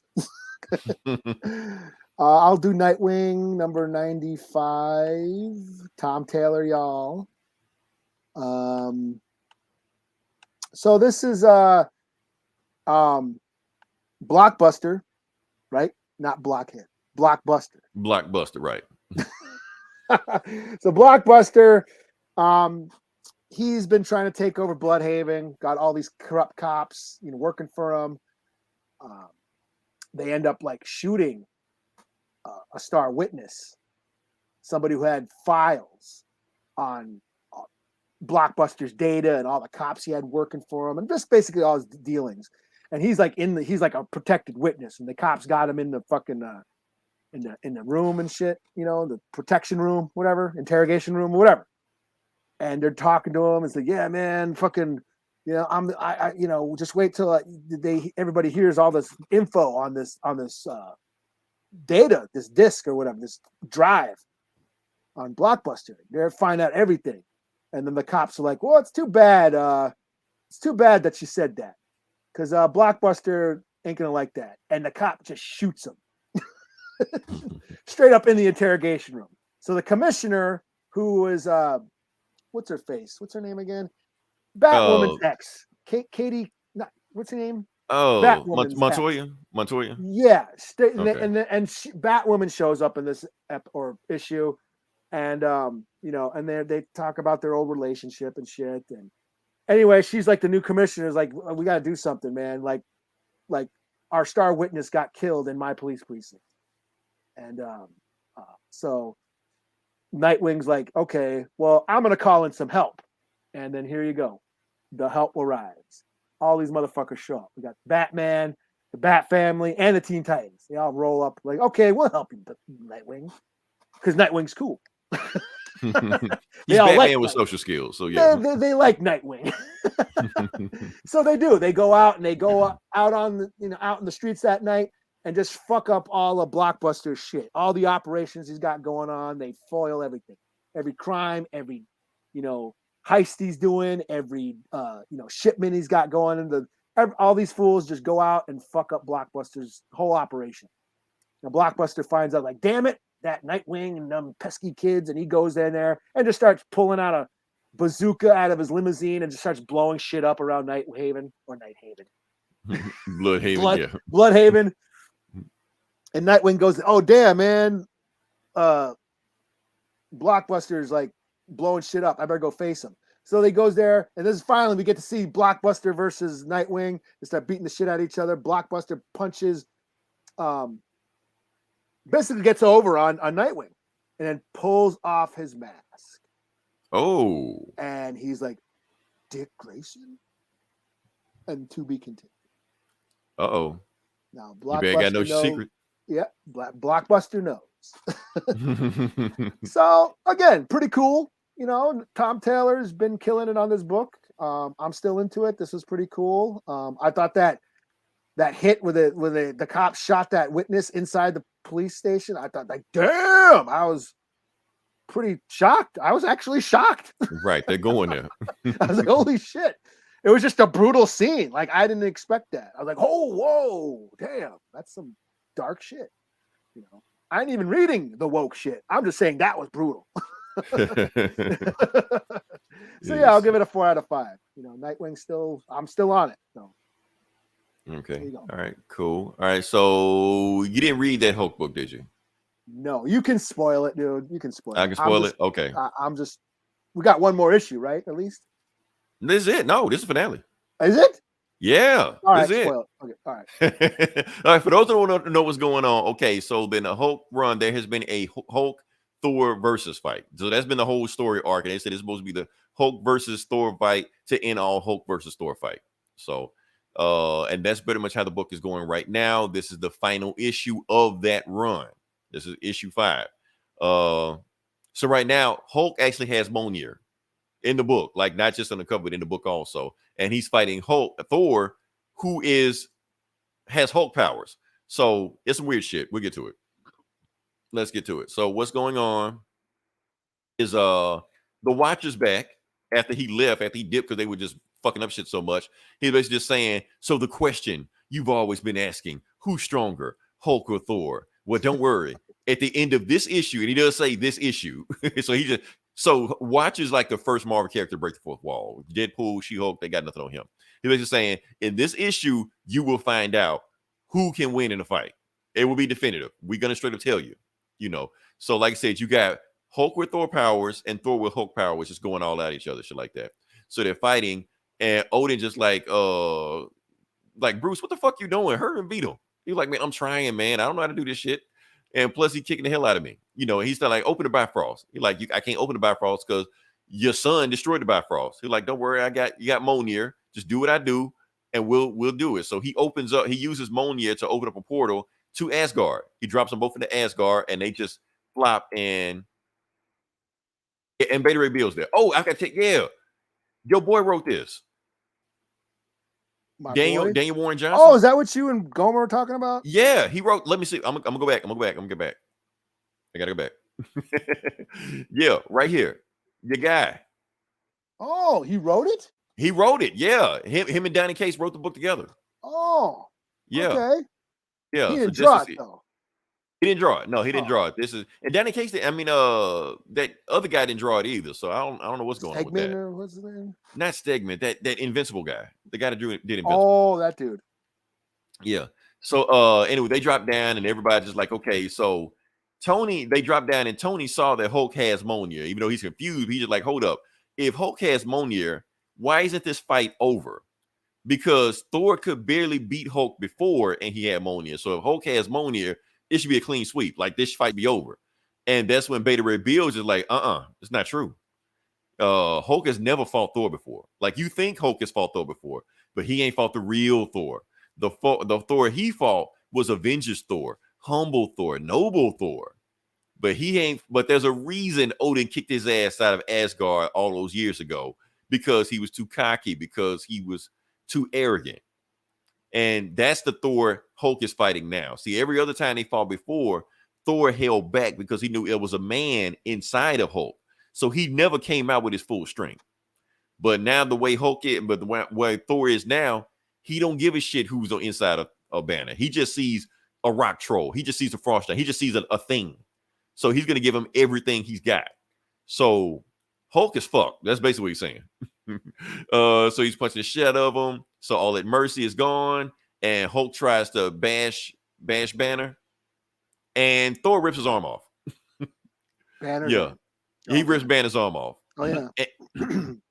And then Otis is like, damn it, boy.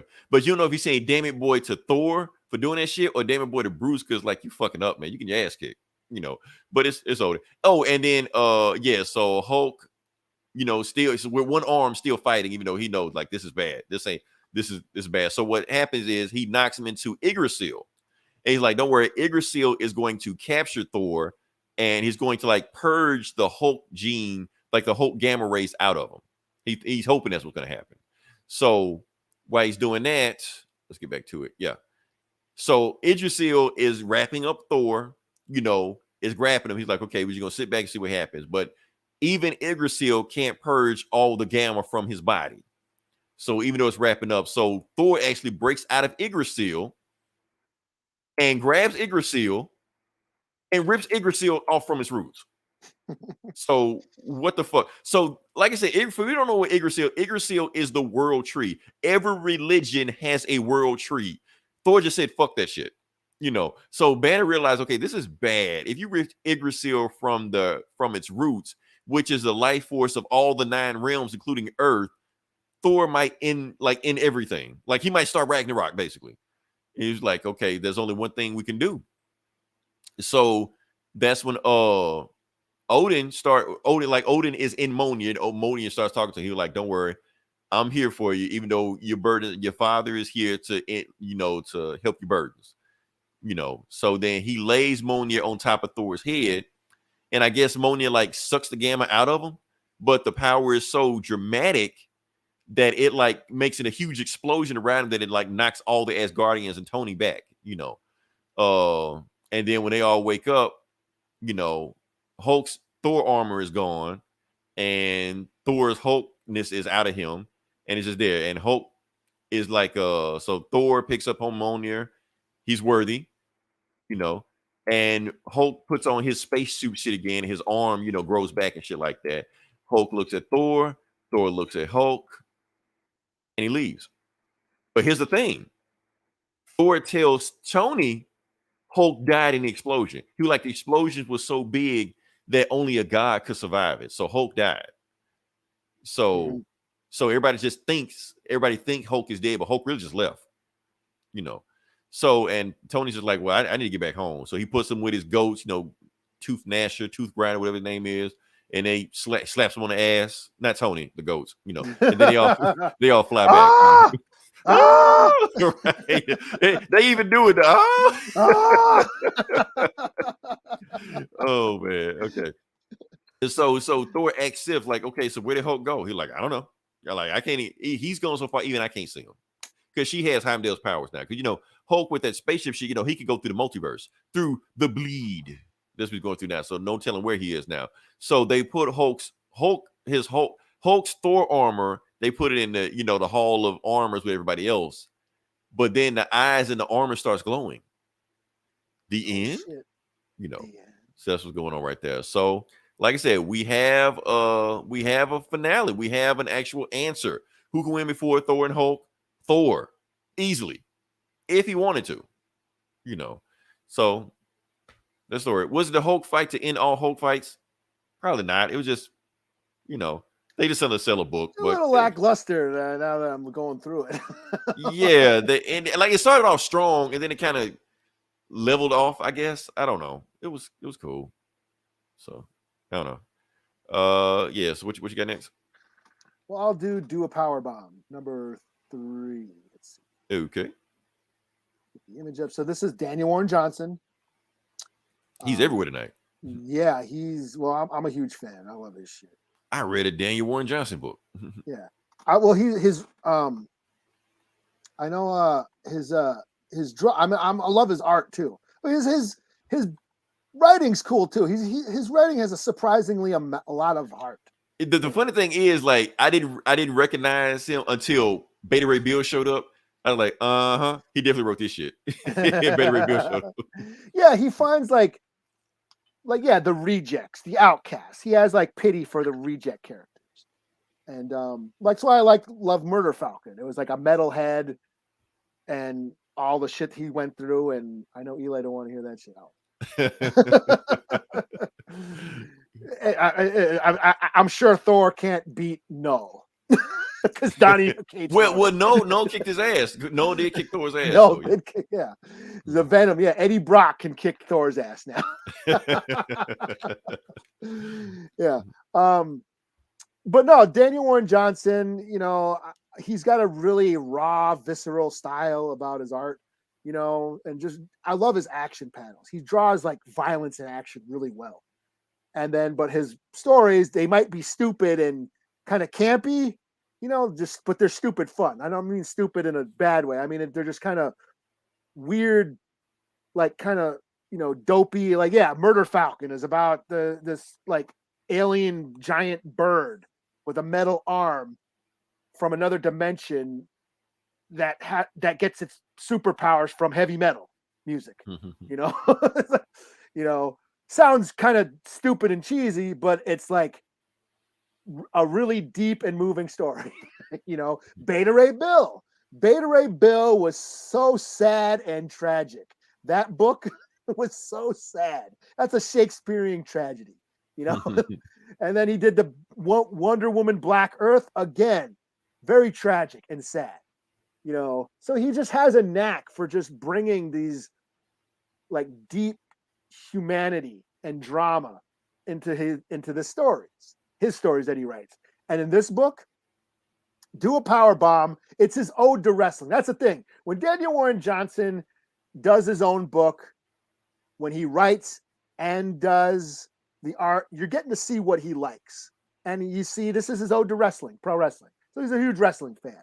So in this book, it's about this girl. Her mom was a pro wrestler. And she ends up dying in the ring, killed by this masked heel named Cobra Sun. She ends up getting transferred to another planet. Again, weird, campy shit. She goes to this other planet where wrestling is like this big wrestling tournament, and this like necro wizard will basically say, if you win this tournament, this wrestling tournament on this other planet, I will bring your mom back from the dead. So that's what she's got to do. It's like Mortal Kombat, but with wrestling. Thing is, wrestling isn't fake up in space. So she ends up going back down to Earth and recruiting Cobra Sun, the one who killed her dad or who killed her mom. He wears a mask. He's like a luchador mask, got the luchador mask on. It turns out she doesn't know it, but Cobra Sun is actually her dad. And he's the one who actually killed his wife, her mom. But she doesn't know that. And he's been keeping the secret from her. And he kind of, in this issue, he kind of lets her know, like, the reason why I never told her, because we never told our daughter that I was the heel. I was the evil guy. I was the bad guy. I didn't want to influence her that way. So, and then when her mom accidentally died, he actually kills her. He's like, really didn't, I'm the one who killed your mom. So he's been carrying this weight this whole time. But anyway, she recruits him. Hey, we can bring my mom back if you help me win this tournament. So they go to the space. Their first match, I don't know if you can see it. Their first match is against the orangutans. So they have to wrestle these giant orangutans. Wow. Okay. And the match, and this is where Daniel Warren Johnson, his art shines. The wrestling matches and the panels with all the wrestling, all the action are just great. very raw. Let me try and pull one up. I'll try and pull a panel up just to give you a example of how crazy his action scenes They're like some Hanna-Barbera. Yeah. So that's the first match. They have to yeah, like look at this. This is like him, the dad, Cobra's son. I don't know if you can. Oh, let me see if I can blow you up. Let me see.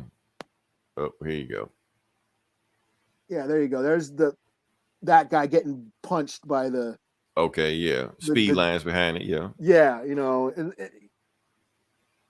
yeah, and just it's just crazy. Yeah, here's her doing a moon. So she ends up fucking beating him by she ends up doing a moonsault and knocking the guy. And I think that's what's kind of cool. Like so even though wrestling is fake on Earth, but wrestlers still get hurt.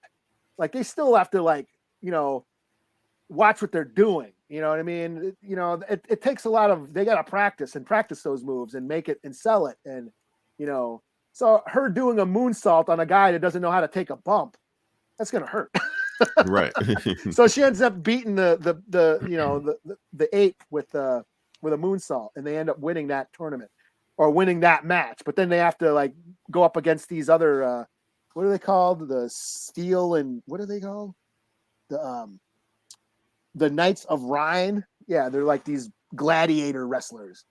So it's just stupid fun, but with surprisingly a lot amount of drama. Like when I found out, oh damn, that's her dad, and her dad actually killed her mom, and he hasn't told her all these years and shit. Oh damn. Okay. That's some deep shit, man. So so yeah, I give it a 4 out of 5.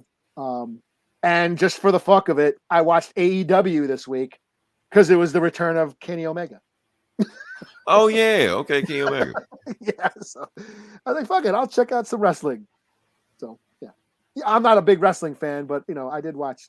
The only reason I even know Kenny Omega because he was he can play the hell out of Street Fighter. I guess he's a huge gamer, and he was like he was in Evo one year, I think. And he's his theme music is like it's like some anime shit.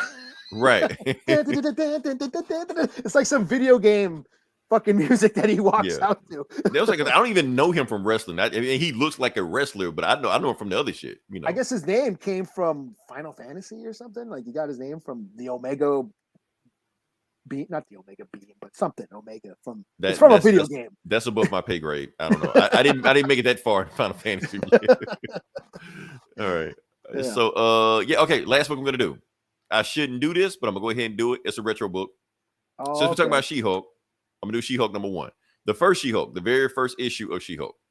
Oh, not the 80s not one. The John Byrne. It is 80s, but not the John Byrne one. Oh, the original one, the OG one. Okay. Yeah, with the origin and all stuff. So I've never read this. I read it a while ago. Yeah, this is like I said, this is written by Stan Lee. This is the last character he wrote. It may be the last comic he wrote in like the 616 Marvel universe, because everything past that he was like doing some other shit. But yeah, like he only wrote the first issue of this. Every other issue in this run is written by somebody else. But yeah, what we got here. So like I said, you got She-Hulk right there. This is the very first issue, the very first appearance of She-Hulk. The issue is reminiscent of Hulk's issue also. Just like she has She-Hulk standing behind her, Bruce Banner has Hulk standing behind him. Why is Hulk gray? I'm not going to explain it. It's a reason. We're not going to get into it. But that's going on right now. So this is the very first issue of the Savage She-Hulk. That's what they called it back then. So yeah. No shit. Yep. So like I said, the book starts off with Bruce Banner. Now, they don't even say who his name is, because the thing is, since this 1980 and the TV show was popular, they're like, is this David Banner? Is it Bruce Banner? Is it Bob Banner? It doesn't matter. All you need to know is Dr. Banner. The thing is, okay, so we know about the David Banner and the Bruce Banner thing, but where did Bob Banner come from? The Bob Banner came from, that's actually what Stan Lee wanted to call him to begin with. He wanted to call him Bob Banner. But he forgot his name, and the next issue called him Bruce. So he just said, fuck it. His name is Robert Bruce Banner. So Bruce is just his middle name. Robert is his real name. Where did David come from? That's David from the TV show. That's a show, yeah. Yeah, because they didn't want to use Bruce because Bruce sounded gay. So did it? Yes, that's why they didn't use Bruce. Okay. Showrunner said Bruce was a gay name, so they changed it to David. Yeah. Did not It's a know thing. that. You can look it up. I learn something new every day, man. Yeah. I guess Anyway. I'm just too woke. So, but anyway, what we're doing now is that, okay, Bruce is on the run. Let's call him Dr. Banner. He's just Dr. Banner because he got so many names in there. Dr. Banner's on the run because he's the Hulk. And he's like, eventually they're going to catch up with me. But then you remember he has a cousin that's a lawyer. So like, maybe I need to stop by her office and ask for legal advice. Or maybe if I get in a pinch, maybe she can help me out. So that's what the plot goes on. And my cousin stays in California. I need to go to California and visit her while I'm in town. So he goes there and sees his cousin, Jennifer Walters, and she turns around. She's like, hey, Doc. Doc is her name. She always called him Doc. That's like his childhood nickname. So I think it's a simple way to just so they ain't got a fool with Bruce or Bob or whatever like that. Just call him Doc. And this panel is creepy, but we're gonna go past that, So we got, and basically tell him what's going on. He's just like, look, I'm in trouble. You're a lawyer, and I need your help. She's like, you need help? You're like, what do you mean? You're like the nicest guy I've ever met, Doc, Bruce, whatever your name is. What could you have done to be in this much trouble? He's like, it's not what I've done, it's what I've become. Let me tell you the story. And he tells the story. Skip. If you don't know, you should know the Hulk story. If not, yeah, y'all that shit like that. If you don't know the Hulk story, we may review that one day also. But anyway, she tells the story. He like, so you're the Hulk. He like, yeah, I'm the Hulk, and I got issues, and the police are after me, and I need trouble. She like, look, I can help you out with your legal troubles. Don't worry like that. Come to my house. We're gonna figure this shit out. But before that, I got some other stuff I gotta handle also. And she basically tells her what she's doing. She's working a case right now. She's working a case for this mobster that's been set up by another mobster. And basically she doesn't see she's getting followed. But basically she put out a rumor that the mobster really pulled the hit that he's trying to put the other mobster on. And Bruce is telling like, that if they find out what you did, they're going to come after you, right? She's like, nah, it's not a movie. They don't do stuff like that. So they say like, yeah, that's her. Let's go. So they get out the car and they shoot her. So it was the mobster, his hitman. They shoot her right through the spot. All the parts like that. And they were like, okay, put in the bullet in her while we can. So Bruce grabs a fire hydrant, well, a water hose, and he sprays it like, I seen this in police use this on large crowds, like not a regular ass water hose, man. That's not it. Anyway, sprays him with a water hose, and they run away from him. And it's like, okay, we made too much noise. Police are coming. We got to get the hell out of here. So the bad guys, they leave. But so he's got that, and he's got Jen, and she's bleeding out. Even though we don't see blood, he keeps repeatedly saying she's bleeding out. He can't find a hospital, can't call an ambulance. But he sees like a doctor's house across the street from them. So he sneaks in, breaks the window, brings it in there, puts on the table, stuff like that. He's like, we ain't got time for this. I was in med school before I became a nuclear scientist, so I know how to do a blood transfusion. So he says that ahead of time. So he does it, blood transfusion. He was like, oh, this is because he's got to do it now. Otherwise, if he calls the ambulance, they're not going to make it in time for the bleed out. So wakes up, she's fine. Then he calls the ambulance, and then they take her, and they was like, you coming with us. No, she just got shot, and you're the only person around here, so you coming with us. So they basically talking. They were like, no, you're not her friend. You're a suspect. I'm going to talk to the DA. We're going to find out what we're going to do with you. He's like, nah, that's not going to happen. So they come back to the room. Not only is Banner missing, there's a big hole in the wall also. So you can kind of figure out what happened with that, So next day he finds out that Jennifer did make it. She made a recovery, even though she's still in the hospital, While she's there, some doctors come in and they basically say, we're going to give you medicine. But it ain't the doctors. It's the same guys from the other day. And they're going to give a chloroform and they're about to take her out. They're like, uh-oh. You're like, you're not doctors. You're like, yeah, you're smart. So right before they try to put chloroform on her, that's when, boom, she hulks out for the first time. Like, she's some kind of She-Hulk. They say that. You're like, oh, wait, they're going to call me, and she beats that up, basically. That's the story. So, and then she wants to use her powers for good, and that's the thing, and she doesn't know what to do, and she's keeping herself a secret so she can be like a lawyer. And yeah, that's that feminist agenda. All the way back in the 80s. Stan Lee was woke. That's a cool story. Yeah, it was a simple story, just get to the point. But yeah, that was a story. Not too much of it. It was pretty simple. It actually had like some drama with it. Stan Lee, like I said, knows how to tell a story when he wants to. Got to the point. You know, Hulk actually didn't Hulk out in this book at all. Matter of fact, I even missed that because the whole time when she got shot, he kept telling himself, okay, I'm freaking out, but I can't Hulk out. Otherwise, if I Hulk out, she's going to die. So he had to keep himself calm the whole time doing that story. So I was like, that's some interesting stuff going on right there. So yeah. Cool. So like I said, that's She-Hulk. I'm booked out. Eli, you got anything else? Or no, not that I want. Okay. Next week you were talking about the Riverdale finale. Am I? Yes, you're talking about it because I want to hear about it. Going deep. We're going real deep. Yeah. We're going to make everybody Riverdale fans to listen to this podcast next week. I guarantee if I don't make you a Riverdale fan next week, if Eli don't make you a Riverdale fan, Eli will eat a donut. I and sure film will. Yeah. Until then, this is Leroy. This is Eli. We'll talk to you guys next week. Same bullet time, same.